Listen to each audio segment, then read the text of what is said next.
In interest of time, I will begin now. So again, welcome to today's webinar, which is Email Deliverability, What You Don't Know Can Hurt You.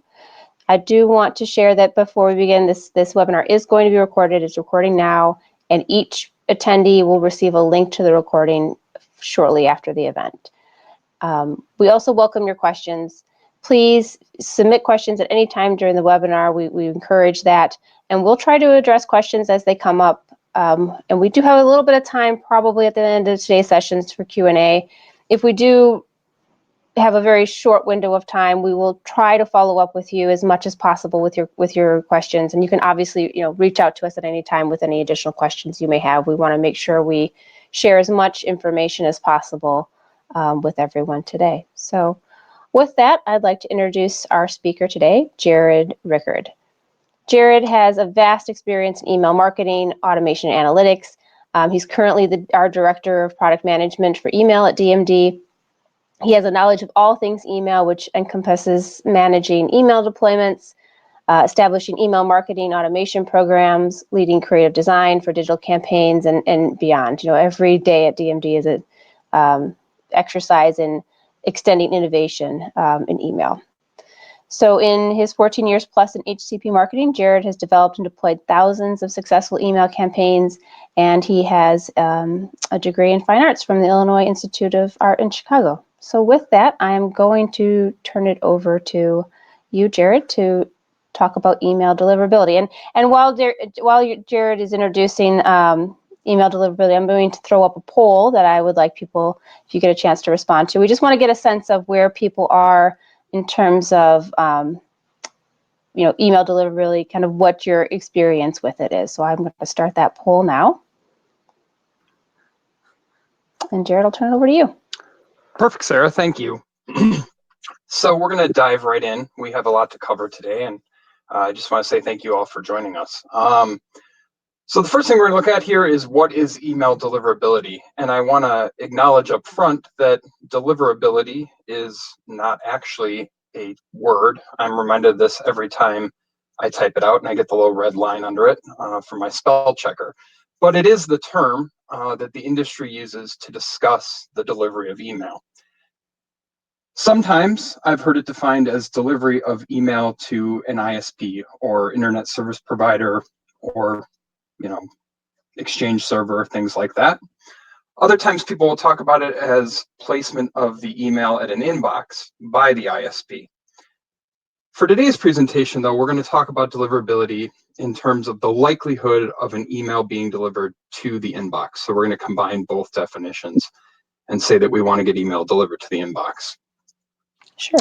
And with it, Jared, I just want to give you a little bit of input on the poll that we just put up, and I'm going to close it here in a second. But it looks like most of the audience today has a sense of email deliverability for their existing job or role, knows a little bit about. I'm assuming you're all probably here to learn a little bit more to extend your knowledge. There are some people who are really new to email deliverability, and then some people who have some confidence in using it, or it's part of their main function or role. So I would say the bulk of the audience is in that, where they know about email delivery, are looking to know more. Okay, great. That's perfect. Thank you, Sarah. I appreciate that. So we are going to try and cover a little bit of everything, and we're going to try and provide value to all of you, no matter where you're at in the journey. Deliverability is both a science and an art. And I say this because we're going to take a look at some things from a perspective of numbers. DMD is very data-driven. We've launched over 65,000 campaigns, and we have a lot of data to back up where we get our findings that we're going to cover today. But there are some nuances, and not everything works the same every time. And so there is an aspect of this that is just an art, and it requires some additional testing and a little bit of feel in order to get it right. We're also going to take a look here. We're going to look at some definitions of some things. And so our overview today is what affects deliverability. And you can see from this graphic, what we're really looking for here is a clean handoff or handshake between the ESP, which would be an email service platform, and the ISP, which, again, is an internet service provider. And in the institutional space, it's going to be an Outlook Exchange server most times. Some of these things can be sender reputation, relationship that the ESP has with that ISP, how much volume is being sent from the ESP, and is it consistent? We're going to look at message content, and then finally, and growing in importance every year, is how are the recipients reacting to the messages that you're sending? Covering some definitions here. One of the things we'll talk about a lot is going to be IP address, and related to that is going to be domain. When we talk about IP address, we're going to talk about sending IP addresses. So this is not the same as, for example, the dynamic IP address that gets assigned to you when you log onto a network with your computer. These are going to be static IP addresses that are just used for sending. And they're going to be tied to something called a domain, which is what's after the @ symbol in the from line of the email sending platform. So for example, at DMD, this is one of ours, at HCP Connects 5. And if you have dedicated IP addresses, you're going to have one IP address per domain. An example of that would be these numbers here. So they're identified usually in terms of numbers, 70.38.100.7. If you have a shared IP address set up, you're going to have many numbers associated to one domain. And those many numbers correspond to those different IPs are going to be used by more than one organization. But these become almost like a license plate, hence the license plate that I threw up there.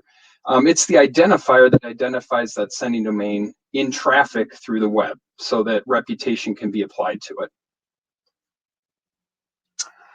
Next thing we want to define, we're going to talk a bit today about hard bounces and soft bounces. So a hard bounce is a permanent delivery failure. This could happen because an email address is invalid or it doesn't exist.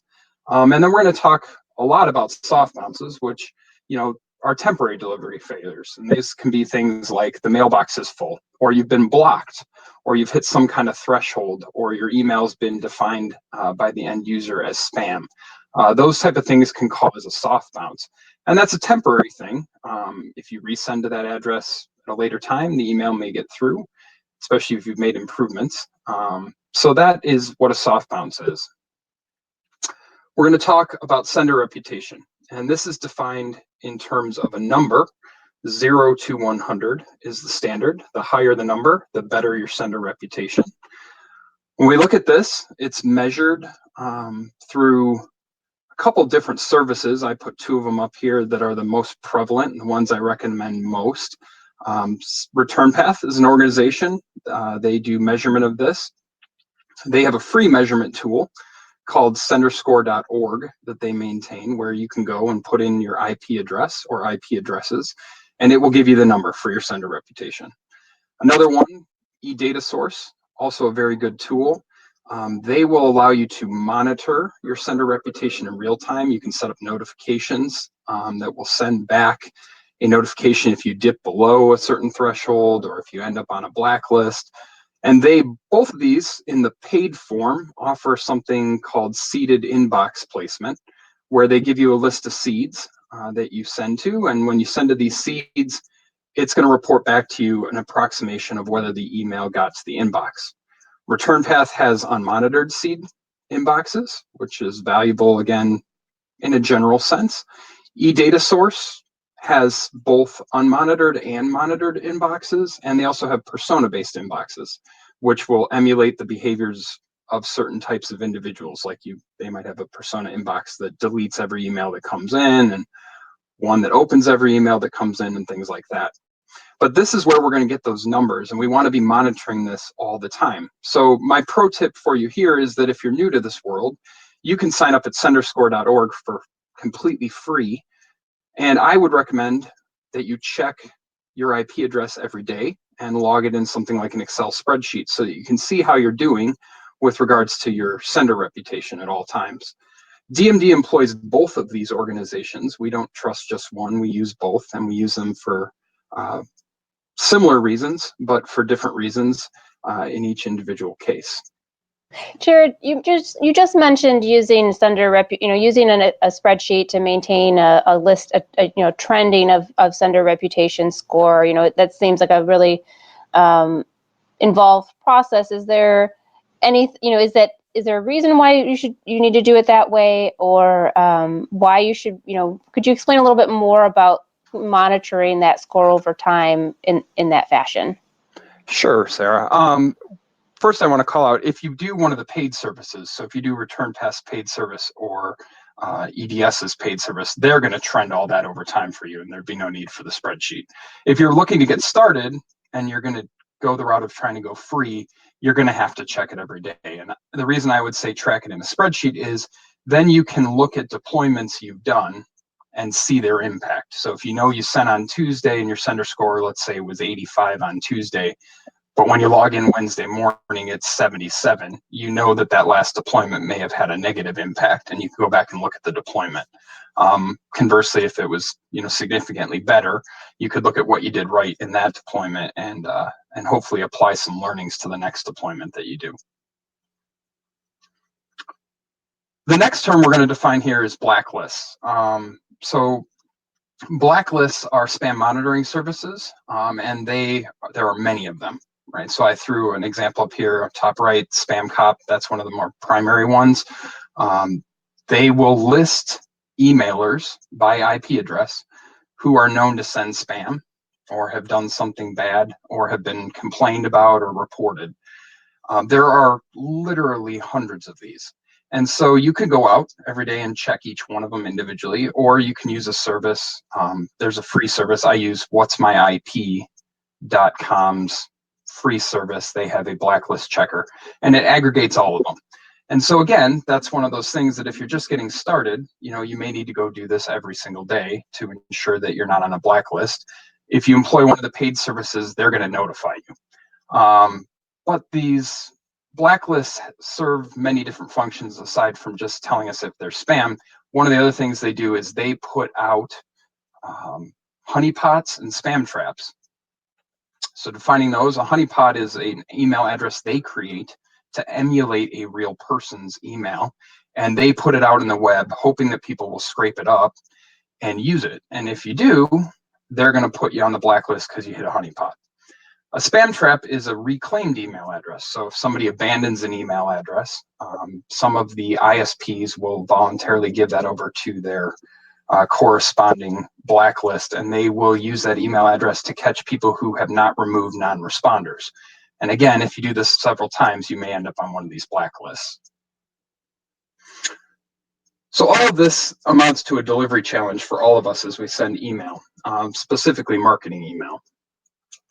And we're going to look at a few things that we come up against in hopefully chronological order here. One of the first things we're going to run into are going to be mailbox filters and firewalls. Most institutions, especially if you're sending to hospitals, are going to employ one or both of the ones I have listed here, Barracuda or Spam Assassin. This is hardware, software that's generally used to keep the organization safe. Email can be used to gain access to data behind firewalls, and so if you look at data breaches like Experian, that was breached using nefarious email. So that's what these are trying to do. They also are looking for content that's valuable. So they're not just going to take a look at does the email look like it's coming from somebody with a known reputation, but they're going to scan through the content of the email and make sure it appears to be valuable. An activity I recommend on a regular basis, especially if you have Outlook, is you're going to have a junk folder. So I would recommend going into that junk folder from time to time and look at the emails that are in your junk folder. These are the emails that are getting filtered by either the Exchange server itself or one of these security tools that your organization uses. The reason I say that is we can take a look at those emails and try to figure out from the email what about it caused it to go to spam or to the junk folder. And then we can recognize those items and not do them when we're doing sends.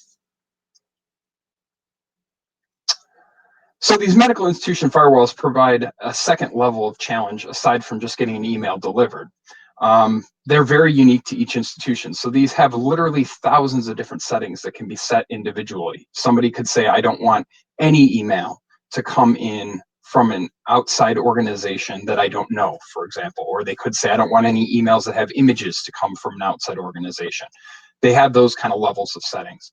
And if they're employing more than one of these, which frequently they will be, they're going to have a whole bunch of different settings to work with. So it's very hard to isolate what is the thing that might be holding your email up at one of these filters.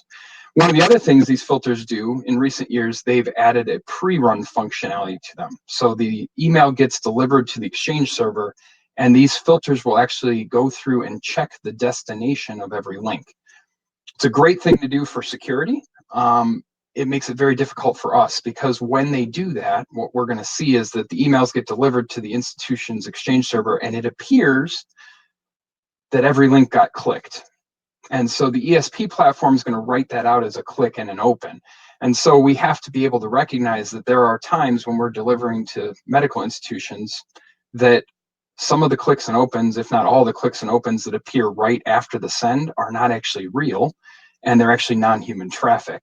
And so for us at DMD, we've had to write algorithms to remove that non-human traffic in terms of clicks and opens. The way to get around these filters is to have a whitelist relationship with the institution. So, for example, DMD, we send for 80 of the nation's top medical institutions. And so I and my team end up having to negotiate whitelist relationships with them in order to deliver their own email back into their institution. Anyone can do this. You just have to get a hold of the right person. And, they might make you jump through some hoops. But it is important to get past these filters that we have some kind of ongoing relationship. Ideally, we've been whitelisted with them. Jared, before you move on, if you could go back, I think, I want to call attention to something you had said, which is the non-human clicks and opens, and how that can that has to really be affecting some people's performance metrics. Do you indicated that DMD has to write algorithms to address that. Are there other ways or tools to address that, or is it really important for people to either do that on their own in some way or work with a partner to do that? If you could clarify, that would be helpful, I think. Absolutely, Sarah. So at this point, we've not found any out-of-the-box, provided solution, and the ESPs don't have an existing solution for it. On some of the other things we'll talk about today, they will, but on this one, they don't. And I think what it ends up doing, the way we always have seen it, is that you'll have an absorbently higher click rate than you do open rate, because not unique clicks, but every link is getting clicked, right? So you have an email, it's got 7 links in it, all 7 links get clicked within a half second. You have one open. It's going to, I think its biggest impact is it's going to tell you that your email performed better than it maybe actually did. And so that's one of the things we want to make sure that we have an accurate perception of how the email performs, so we can make improvements or changes going forward based on the actual performance. At this point, we had to write something ourselves. At some point, there may be something, but again, through a lot of research, we have not found anything adequate for handling this at this point. Sure, great. Well, thank you. I'm gonna go ahead and, since I know the next slide you're going to present, I'm gonna go ahead and start another poll for everyone. If you could give us a response, that would be great. Okay. Yeah, so Gmail is another one that provides a lot of challenge for most marketers. And Gmail provides challenges for a lot of different reasons. I love Gmail, but they are challenging. One thing that's kind of similar to the hospitals is they do something called image proxy serving, or proxy image serving, and they are going to pull images down to local servers that are near your geolocation. This makes it easier to retrieve your email, so when you pull it up, the images are already loaded. The problem here again is that ESPs use a pixel to tell if somebody opened an email. And so when that proxy server pulls those images down to a local server, it triggers it as an open. So again, you're going to get a nefarious, non-human open for the emails. Now, the good news here is that at least the ESPs we use, and we use Oracle Responsis and IBM Watson Marketing Cloud, both have an internal solve for this Gmail proxy image serving. As well, I know Litmus does as well. So, again, if you find out that your ESP does not, you may need to write some sort of code out there, or just recognize that for your Gmail, it may be overstating the number of opens. They also. Sorry, go ahead. I was going to say, I was going to give you the poll results if you're ready for them. Sure. So we have over 90% of our audience today has a Gmail account, 94%, which I think is, I'm not, maybe I'm stating the obvious here, but I think it's a telling statement about how much we're using Gmail. And maybe we're a select audience of people who are related to or actively in the field of healthcare marketing. But I think this is perhaps somewhat relatable when we think about the broader, audiences that we're perhaps trying to reach with email. It's not just us, it's everyone. And that was my expected results from that poll. And I do a lot of workshops, one-on-one workshops for our clients, and I always ask that question, and I overwhelmingly get that same answer. So I think my point in having us do that poll is that we can't ignore Gmail. For a lot of years, marketers, and it's specifically medical marketers, have kind of just ignored Gmail because it's so difficult. But what we've seen in recent years is a significant increase of the amount of Gmail addresses we're getting from HCPs or healthcare providers. And so we know we can't ignore it. And I know pretty much everyone has a Gmail address. So we have to figure out a way to get our emails delivered and inboxed at Gmail. One of the other challenges they pose to us is they have an ever-changing content filter.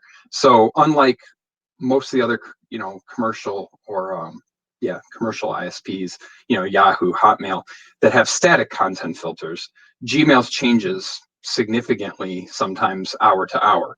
And so an email that gets delivered now might not get delivered an hour from now, or one that didn't get delivered might get delivered an hour from now. And so what we're going to look at here is there are definitely things you don't ever want to do, because a bad email will never get delivered.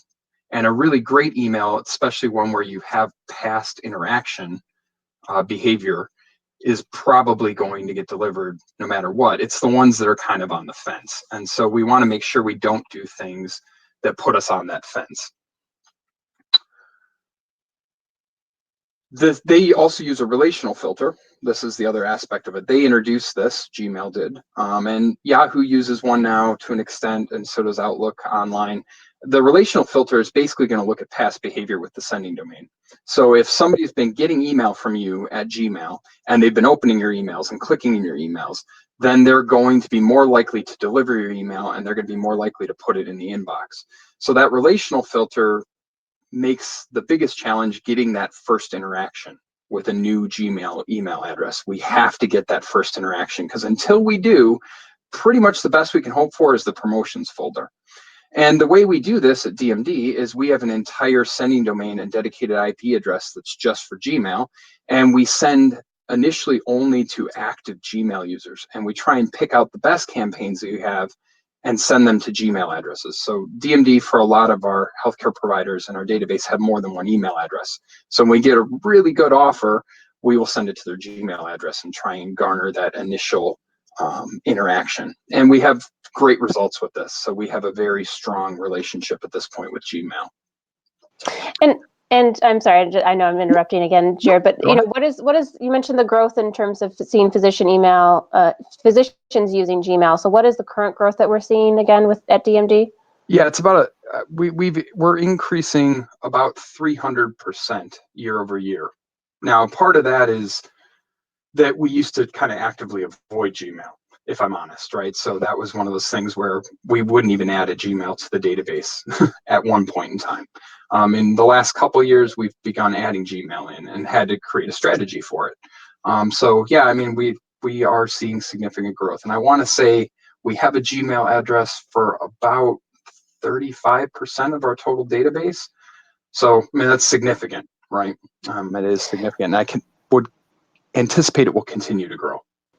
Absolutely. And knowing how much we all use Gmail and probably actively check Gmail, what kind of performance, can you give us a little insight into the kind of performance we see with physicians and Gmail engagement? Again, we see personal email as being significantly stronger than institutional email in general. We do frequently with our Gmail. On our Gmail, I think we average about a 11.5 to 12% open rate and about a 4.5 to 5% click rate, which is about the same or a little bit higher than the general commercial email space or personal email space. And our delivery with Gmail? 99.7 was our sender score there this morning, I believe. And our inboxing, again, we have a promotions folder thing there, right? So, which we're about to talk about, about 86%. Great. Yep. Which is considerable growth. I will say that as well. Again, this has been such a challenge for us, but we've attacked it and had a dedicated strategy to it. So moving on to that promotions folder, you can see they have a tabbed approach in Gmail. I think this is part of why a lot of people like it. It's very organized. The promotions folder versus the primary folder, which is the primary inbox, is a lot to do with that relational filter. But there are a couple things, again, that can put you on the fence and get you delivered to the promotions folder. One of those things that I'm going to call out here in a DMD tip is that hidden pre-headers, meaning where you use HTML or CSS to hide the text at the top left of your email, whether you do 1 pixel tall white text on a white background or you use a CSS hide of the text, is almost a guarantee you're going to go to the promotions folder unless you have a really good standing existing relationship with the user. The reason is that nobody who's just sending an email to somebody else ever hides text or types in 1 pixel text on white background. So we've done extensive testing around this and found it to be where there's little or no existing relationship. This is the thing that will be the differentiator that will put you in the promotions folder. One of the other things, call it out, another tip is if you have way too many different tracking pixels, and by that I mean, we typically have 3 to 4 different tracking pixels, and that doesn't seem to be an issue. But as soon as you move over 5 or 6, that will get you delivered to the promotions folder as well. So Jared, I have a couple questions here. When looking at engagement data in Gmail, and where it lands in the different tabs, is there a way to look at the difference in engagement data in the inbox versus the promotions versus the social tab, for example? Yeah, we don't get that level of data. So they would consider the promotions tab to be inbox, right? So they don't make a differentiator there between the two. What you do know is when you land in the spam folder. So that would not count as inboxing, right? So again, I'm not sure the promotions tab is always a horrible thing. When we're sending promotional email, we do see engagement. I engage with the emails in my promotions folder. So I don't know if it's always a horrible thing, but we don't get an indicator of which one, except for on the live seeds that we do ourselves. So we do a little bit of live seeding ourselves and we'll see it there, but sure. Yeah. And just one more on Gmail, with regards to a delivery rate for a new IP to Gmail, is there an average delivery rate that one could see with a new IP? And a follow up to that is, how long would it take to build a relationship with integrity with Gmail? Sure. Yeah, that's a great question, Sarah. So on a brand new IP that has no reputation, or if you have an existing IP but you haven't been sending to Gmail, or maybe you have been and hasn't been going well, I would anticipate a delivery rate of less than 10%, unless you're just sending a fantastic amount of transactional email in the mix, right? If you're sending primarily promotional, it's going to be very low. In order to tackle it, you have to have a pure Gmail strategy. And it took us about 6 to 8 months to build the reputation that we have currently. And we're still making changes. It's an everyday thing. Our delivery team gathers several times a week just to discuss Gmail delivery and what changes we might need to make, based on what we've seen even that week. So it is a significant investment, but one, again, I don't think we can ignore. So, yeah. Thank you. Yeah. So one of the next things we're going to run into are the filter triggers. What are the exact things that are going to make those filters fire? And one of the big ones is spam words. I'll let you read this list and we'll just dive into it in the interest of time. So starting off with spam words, there's lists out there. You can get one from Litmus. You can get one from Email on Acid. There's other lists out there. There are hundreds and hundreds of spam words, potential spam words. I just picked out some that I think are relevant to what we do. And the real thing here is that we're going to want to find synonyms in order to get around this, right? Because we might be sending a sample request form and they might need to print out and fax it. So we don't want to use that exact phrase. And we might be sending free samples, but maybe we want to call it complimentary samples. We want to be careful of things like a bunch of punctuation. And again, it's not just your subject line and pre-header that are going to get scanned, it's the whole email. There is also a couple edge cases for pharma that are very problematic. I'm going to call it out because we just had a client who was doing some sending who had an issue with this, and we tried to help them through it. Anything having to do with any kind of sexual disease is going to be problematic. So if you have to say ED or something like that, you're going to want to be careful. You may even want to try and put those words into an image. You would almost never hear me recommend putting text in an image as a way to get around something. However, in this particular case, that might be the way to go, and you certainly don't want to put those things in the subject line or pre-header. When we talk about this, spam words, when we talk about spam is, again, a score. This time it's going to be a 0 to 10 score as measured by email on acid. And so having the presence of one of these spam words or spam phrases alone will not necessarily get you marked as spam because it's a score. You're going to get a calculation, from if you do some spam testing, and maybe some of these words are a 1, maybe they're a 0.5. But certainly if you have other things in your email that are maybe problematic, sometimes we have to do problematic things whether we want to or not. Having these in there may be the thing that pushes you over. So we want to avoid them when we can. Another big filter trigger is going to be broken and unapproved code. By broken code, I mean tables that aren't closed, things like that. Most often you're going to see these in terms of rendering issues. So you want to render test your emails. If you see something doesn't quite look right from what you started out with and you're render testing, chances are there could be some broken code. That's going to get you a spam score. Unapproved code. So there's a vast difference between the code we would use to build a website and the code we can use in an email. And if we use website code, we put some script language in, we use some unapproved HTML5, different things like that, that's going to get us potentially scored as spam. And the real message there is that you need to find a partner or vendor or talk to your own internal creative team, whatever the case may be, about whether they understand that difference between web code and email code. Because we do frequently see from our clients creative that is built in purely web code.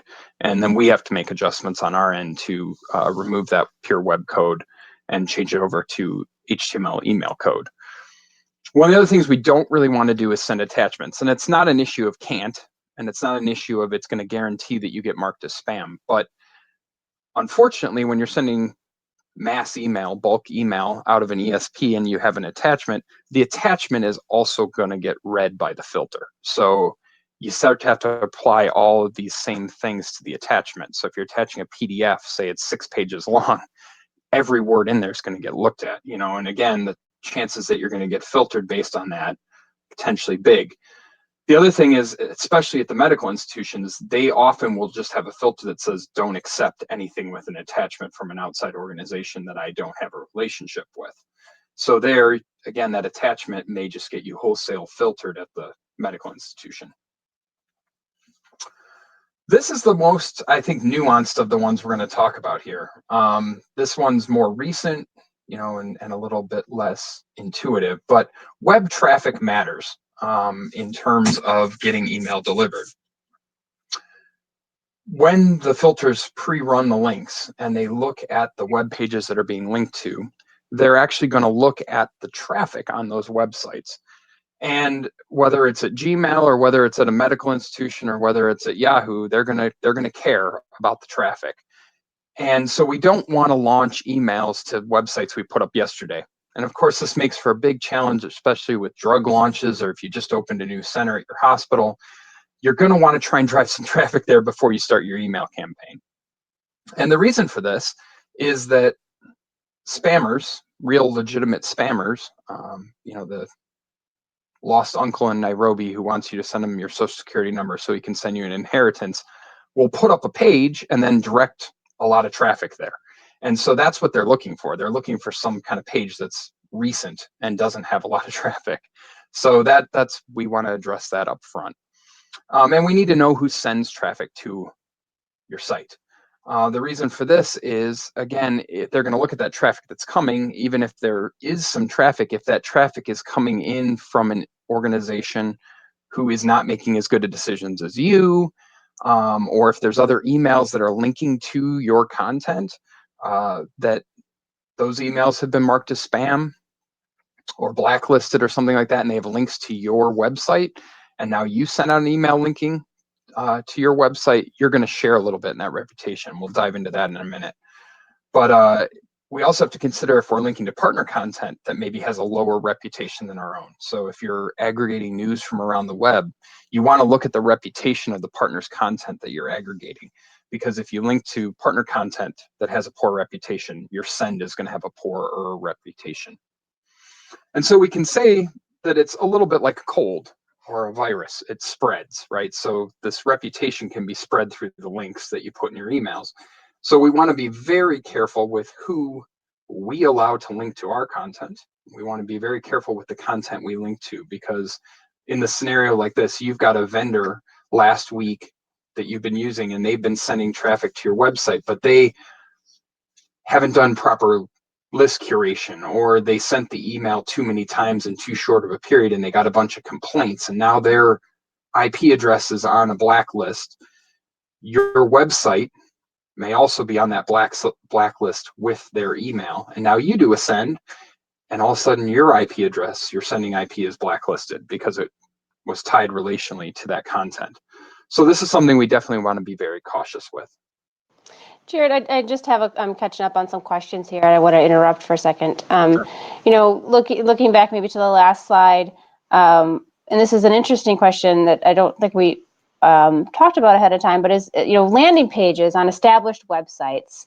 And I know a lot of marketers use landing pages and campaigns and whatnot. Do those count as new pages when thinking about the length of page existence? Yeah, it would count as a new page. The way to get around that, though, is the ISPs don't know whether your test traffic is, you know, test traffic or real traffic, right? So you can just have testers, you know, bounce up against the page a bunch of times to build some existing traffic. It just might take a couple days. You know, you want to show a little consistency over some time. Yeah. That's a great question, though.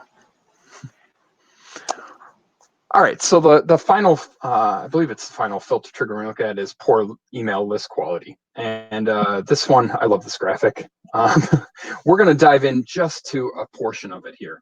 And we've already discussed spam or honeypots and spam traps. We're going to really, you know, dig into what causes the blocked email portion of this. And if you have a poorly built list or a poorly maintained list, or one that wasn't gathered from good sources or opt-in sources, I would argue, you're going to have some trouble. The first reason being, you know, again, if you don't have opt-in email, chances are you're going to have some complainers. And if you have a bunch of complainers, 1 in 1,000, you're going to start to have issues. You might get blocked, especially at Yahoo and Gmail. You're going to want to make sure that this list has been curated out of active users. And when I say active, I mean within the last 90 to 180 days they've been engaging. Because if you don't see activity in the email when you send it, you're going to have issues, especially again at Yahoo and Gmail. They're going to look at that activity in the first half hour, hour and a half. And if they don't see an activity rate that's good and your campaign is still being throttled out, it's going to get blocked. We don't want to have hard bounces. And this goes to list maintenance, right? So if emails have gone dark, they're not right, they're missing. If you have over a 1% hard bounce rate, chances are you're going to get blocked. And then all of this combines, and if any one of these things becomes true, we have a big problem, because now we're going to get blocked. And as soon as we go over a 5% soft bounce rate, we're going to get blocked other places. So, you know, you could see if you got a bunch of complaints, say at Yahoo, and they start to block you, now your soft bounce rate is going to go sky high. And other organizations are going to look at that soft bounce rate overall on your IP address, and they may block you as well, just proactively. And so we want to make sure that that soft bounce rate is low. So kind of summing all this up, there are some ways around this that we're going to talk about. Obviously, one of the biggest things is getting whitelisted. And you can get whitelists. Again, we talked about institutions, but if you have a good ESP, email service platform, they're going to develop whitelist relationships with Yahoo, Windows Live Mail, AOL. That's part of what they do. At the highest tier, they're going to have very good whitelist relationships. Now, I want to call out that not every ESP will have the same whitelist relationships. It has a lot to do with corporate relationships, but you want an ESP that has some whitelist relationships. One of the other ways we can get around these reputation filters is going to have to do with a promotional and transactional mix. Now, a lot of us are just sending promotional email and probably have very little. If you're going to use the promotional transactional mix to your advantage, you need to have at least a 50-50 promotional and transactional mix.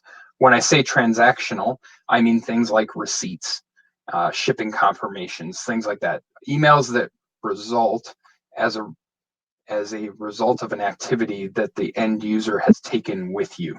You can do like a thank you email. If they've been on your website, you could do a thank you email. That would be transactional. But it's kind of hard in this space to have a lot of transactional email. So Jared, like a form submission, using that as a way to send out a transactional follow-up, such as like what you're saying in the thank you email, that would count in the transactional mix. That would. And so that is, you have to be very strategic about these things when you think about it. So you bring that one up and it's a great example, Sarah. Like maybe you don't need to have a thank you email, right? Maybe you could just display a thank you page, but it would be a good opportunity to automate a transactional email by putting that thank you email in instead of a thank you page, right? And that would give you some transactional email in your mix, which is, even if you can't get to 50-50, it's going to help. It's going to help with your Gmail. We will voluntarily send transactional email because it helps our deliverability, right? One of the other things we have to consider here, is shared versus dedicated IP addresses. So this really speaks to volume. We have all dedicated IP addresses, right? And I strongly recommend that to everyone, that they go with a dedicated IP address, but only if you can maintain the volume. One of the things we have to be super careful about is that we can have roughly the same volume at least 5 days a week. And when I say volume, I mean how many email addresses are being used and sent off that IP every day. So if you're only sending twice a week, you can't really maintain enough volume unless you break those sends up over 5 days to have enough to have consistent volume. So you might have to use a shared IP setup. And Jared, when you say enough volume, like what is a range or kind of like a ballpark of what you would consider enough volume? Yeah, Sarah. So anything under 1,000 records a day, you're going to fly pretty much totally under the radar. And I would make the argument that the vast majority, especially of the personal ISPs, even at 10,000 records a day total sent, you're going to fly relatively under that radar. But anything above that, you're going to need to have very, very, very consistent volume. Now that said, some places, even at 1,000 records, it's going to have an impact. So it's not like you can rule it out as a thing, and in considering the amount of money it may take to have dedicated IPs, I think you want to be sending, north of 10,000 records a day. So those are some of the smaller organizations that we work with and that are perhaps on this call. If they're sending infrequently in small volumes, it may not make sense to have a dedicated IP. I would argue, well, yeah, it would not, probably from a cost perspective as well as just a deliverability perspective. But I would actually make the argument there might not be worth it for them to be sending on their own behalf, if they're just doing a couple jobs a week to small volume. It might be a better opportunity to get the best delivery. They might want to go with a partner to do that send, or throw in with somebody else, or if they've got more than one department, maybe combine deployments, things like that. And then we really want to look, when we're looking at reputation filters, we want to make sure that either we or our ESP has a deliverability team that can negotiate things. So God forbid you end up on a blacklist, somebody has to negotiate to get you off of that. And that requires reaching out to that blacklist and, making concessions with them and ensuring them of your list quality, improving things. And, that can be a process, right? So we also want somebody to negotiate whitelisting. And so either you have to take it in-house, partner with somebody who has a deliverability team, or enlist ESPs that have a dedicated delivery team, in my opinion. So the solution to all of these problems really comes down to being informed and being proactive. And the first place we want to be informed is with our creative. So the way to be informed here is to render test every email you're going to send. I would never send an email out the door unless it's been fully render tested, because again, it's just unwise to have code issues or rendering issues in an email and have that go towards your spam score. There's absolutely no reason for it. And I recommend that every subject line pre-header test be spam tested, because you never, ever, again, want to make just that minor error of having a word in there and having it mark you as, or get a spam score against you. Why would you want to do that when it's so easy to check? And then this one's a little, again, one of those more nuanced things, but the content needs to be CAN-SPAM compliant. And so, I'm sure we're all familiar with CAN-SPAM law. It is a law that dictates how we're allowed to send promotional email.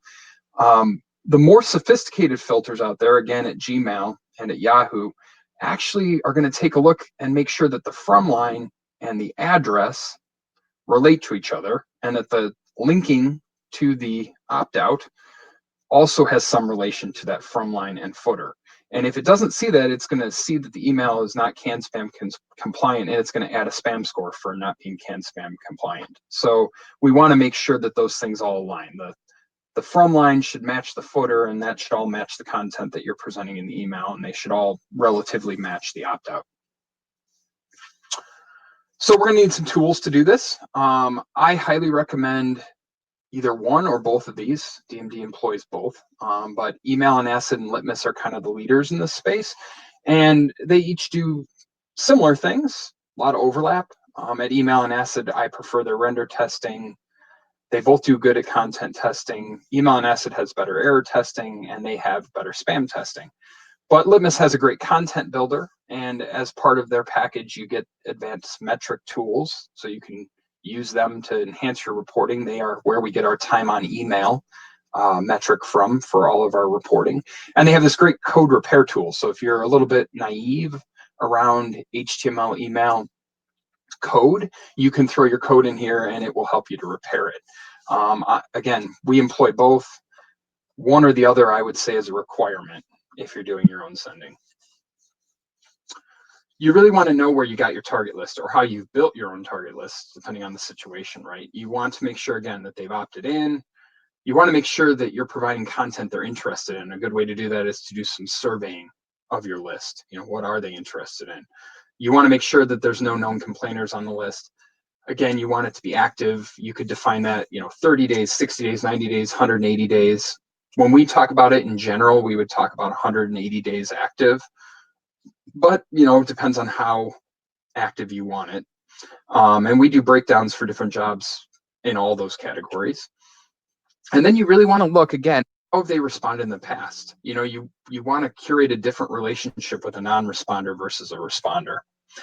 And just before you go on to the next slide here, Jared, with regards to, and I know you're going to get into more detail about the responder strategy or non-responder strategy, but for folks who are like complainers or who are inactive, what would you recommend, especially for the complainers? Would you recommend excluding them from deployments, or other ideas that you'd propose? Absolutely, Sarah. I would remove them. That would be my recommendation. We at DMD take any known complainers out, and if somebody complains, we just remove them. Now, that's not to say we might not try to curate a relationship with them down the road, but they would come out for the time being. And we do occasionally do like non-responder strategy for us as a whole, where we'll go back and look at, where we've run a non-responder strategy several times and no one has responded. Then we may look to, provide them some very extrinsic value, right? We might offer them a survey that's paid, to try and get them to respond. With the complainers, we might do that same strategy once a year as well for complainers. But in general, I just don't find it worth it. If somebody's a vocal complainer, chances are they're always going to be a complainer. Thank you. So that non-responder strategy, I highly recommend on any given job that you do. You plan for the fact that there are going to be people that don't respond. And, you don't want to just keep sending to the non-responders. And so one of the good ways to do this is to automate a campaign if you can, every time, but understanding that may not be possible. So maybe it's every third or fourth campaign that you're going to address these non-responders.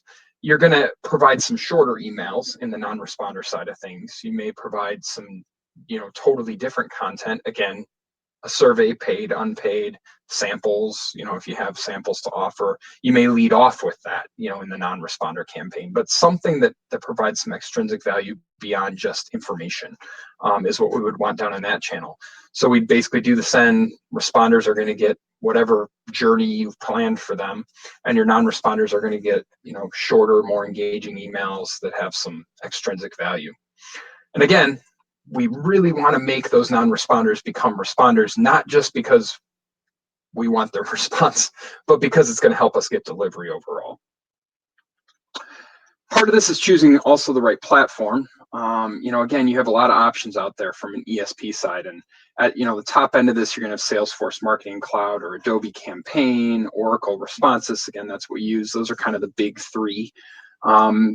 At the middle tier, you're going to have the IBM Watson, the Marketo, Dot Mailer. We want to pick an ESP that makes sense for us, right? How much are we sending? Are we high volume sender? How much automation do we need? The bigger ones, again, are going to have great deliverability teams. The middle tier ones are going to rely on transactional email in order to get their deliverability. So if you're going to sign up for, say, Marketo, you're probably going to want to have some more transactional email in the mix, something like that.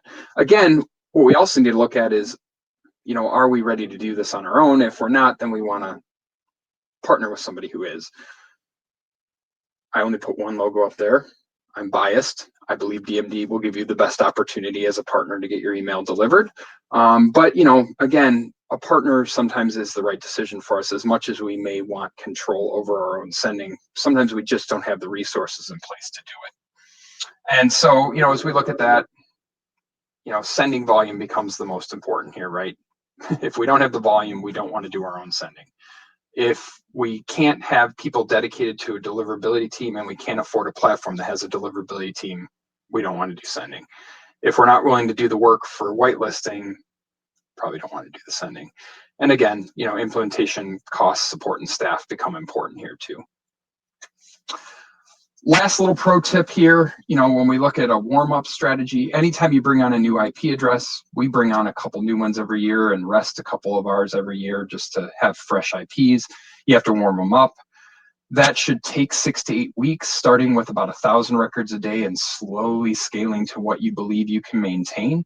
If you don't warm up an IP correctly, it can burn you forever. Like literally the reputation may not recover in a time that's reasonable. So you want to make sure that if you're going into that you plan accordingly for a 6 to 8 week warm up. No matter what your ESP tells you, they want you to be using the IP address as soon as possible. So they may not make recommendations that make the best sense. And again, we have a lot of experience with this, So we know what does and doesn't work here. We're happy to consult with you. If you're going into a warm up period, we'd love to talk to you about it. And then throttling, each he has an unpublished acceptable threshold for which non-whitelisted domains can send a number of emails within a period of time. It's not published. That's problematic. We don't always know how many emails like Yahoo will allow in at once. So if you do a send that's not throttled properly and 70 emails show up on Yahoo's doorstep in 1 second, they may block you just based on a threshold. So we want to be very proactive in how we set up that throttling. And Yahoo and Gmail specifically, you may need to throttle differently than your others because they don't always act the same. Jared, I know we're very close to the end, and I know this is a lot of detail that we've shared today, but I do want to just, maybe we leave this slide up in particular and address a couple questions. Sure. While we have a few minutes left, and I do want to, encourage everyone, if you haven't had a chance to put a question forward and you do have a question, please, you can use the chat or the Q&A function, whichever works best for you, and we would be happy to answer those. So one of the things, we know, for example, a lot of our clients use tools such as Adobe. For example, for those using Adobe and are sending email using Adobe, but knowing that Adobe isn't letting them load outside emails because of deliverability. Why is that? Why would that be a challenge for Adobe? Yeah, what they're really looking for is, again, a guarantee of engagement. So that, kind of what they're saying there is, if you have outside emails that you haven't curated an existing opt-in relationship with, there's a chance they won't respond. And since your ESP actually owns all these IP addresses and the reputation is a little bit shared between them, they want to make sure that the emails that are being sent out are going to be engaged with. And they are really, again, Adobe being at the top tier, they do have a deliverability team, but they rely a lot on the transactional mix. And so as they navigate that world, they really feel like you need to make sure you have a lot of active email or a lot of transactional email in the mix, and you need to have addresses you pretty much guarantee are going to interact with the email. Right. That makes a lot of sense. I do have one here, which makes me it gives me, having seen some of this in past roles, it's a question about dirty databases. What are the best practices around cleaning up a dirty database? I think this is such an important thing when we're thinking about deliverability too, and making sure you have, aren't restricting in any way your capability of getting your emails seen. Correct. Yeah, that is a great question, Sarah. So we have a very clean database, but we have that because we do a lot of the same practices I think you would do if you had a dirty database. So for us, I'm sure we could run a whole webinar just on dirty database, could, right? and maybe we should, right? I mean, we definitely could. I think the best place to start, depending on how dirty it is, you may just need to scrap it. But a first place to start would be to go to an outside third party. And for us, we do real-time fresh address monitoring of all our email, even though last month we had, I think 11 emails in 3.5 million, 11 out of 3.5 million that went problematic over the course of the month. It's nothing, right? So we're squeaky clean. But, if we were starting with a dirty database, I'd still send it to fresh address. That's where I would go. And then probably send it to a secondary like Tower Data as well, which we also do monthly. We do Tower Data monthly and fresh address in real time, just because we want to make sure it is as clean as possible, right? So they will go through and they will come back and give you a list of what they see as problematic. And since that's their business, they're a great authority on it. And then I would remove all of it.